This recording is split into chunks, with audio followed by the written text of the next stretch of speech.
नमस्कार.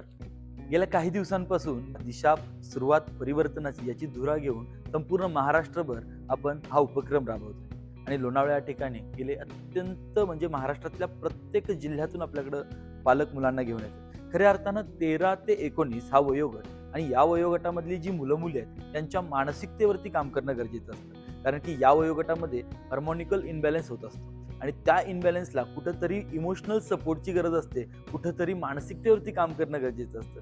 आणि मग होतं असं, पालकांना वाटतं मुलगा आणि मुलगी कुठंतरी भरकटत चालली आहे, बिघडत चालली आहे. पण खऱ्या अर्थानं तिथंच त्यांना पाठीवरती त्यांच्या हात ठेवून लढ म्हणणं गरजेचं असतं. त्यांना एक दिशा देणं गरजेचं असतं. या माध्यमातून मुलांच्या मानसिकतेला एक सकारात्मक दृष्टिकोन देणं हे गरजेचं आहे आणि ते काम अगदी व्यवस्थितपणे या कॅम्पच्या माध्यमातून होत आहे.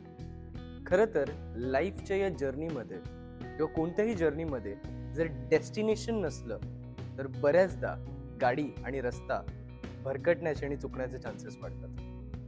तसंच लाईफमध्ये जर स्टुडंट्सकडे, विद्यार्थ्यांकडे, आपल्याकडे गोल्स नसतील, आपलं डेस्टिनेशन फायनल नसेल, तर बऱ्याचदा असं होऊ शकतं की आपण प्रलोभनांमध्ये, डिस्ट्रॅक्शन्समध्ये हे अडकून पडतो. आणि दिशा या वर्कशॉपमधून आम्ही हे प्रयत्न करतच असतो की मुलांना आम्ही मोठी स्वप्न बघायला शिकवू आणि फक्त स्वप्न बघायला नाही तर त्या स्वप्नांसाठी प्रॅक्टिकली एफर्ट्स घ्यायला आणि डिसिजन्स घ्यायला हे पण या मुलांना इथं समजतं आणि ते ॲक्च्युली हे सगळे स्वप्न ॲक्शनेबलमध्ये आणतात. And that's why Disha is best.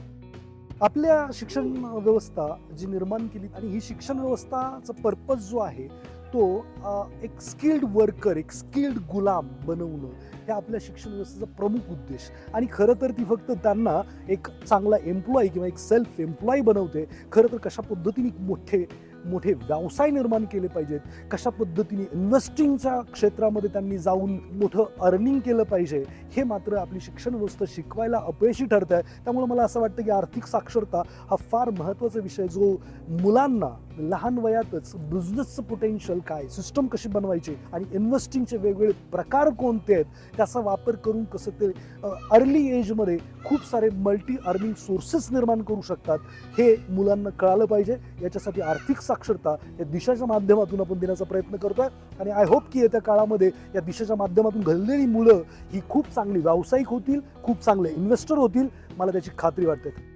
प्रत्येक पालक आपल्या विद्यार्थ्यांसाठी खूप काही करत असतो. आपण करत असणाऱ्या गोष्टींबद्दल बरेचदा कम्युनिकेशन करत नाही, त्याची जाणीव विद्यार्थ्याला करून देत नाही आणि त्यामुळे ही दुरी निर्माण होते. या 3 दिवसांच्या कॅम्पमध्ये जेव्हा मुलं येतात, पहिल्याच दिवशी आम्ही सेल्फ रिअलायझेशन ॲज वेल ॲज पालकांचं कॉन्ट्रीब्युशन जे आहे त्या विद्यार्थ्यांच्या लाईफमधलं याच्यावरती काय ॲक्टिव्हिटीज घेतो आणि त्या ॲक्टिव्हिटीज केल्यानंतर मग फुटतो तो भावनांचा बांध. ज्यावेळेला हे रिअलाइज होतं, म्हणजे प्रेम नाहीये असं नाहीये, या मुलांना सुद्धा आईवडील हवेच आहेत, मुलांना सुद्धा चांगलं काहीतरी करायचंच आहे, फक्त त्याचा अवेअरनेस नाहीये. आणि तो अवेअरनेस जेव्हा दिशा कॅम्पमधून भेटतो त्यावेळेला या अशा प्रतिक्रिया येतात. मुलं रडायला लागतात, फोन करून आईवडिलांना आय लव्ह यू म्हणून बोलायला लागतात.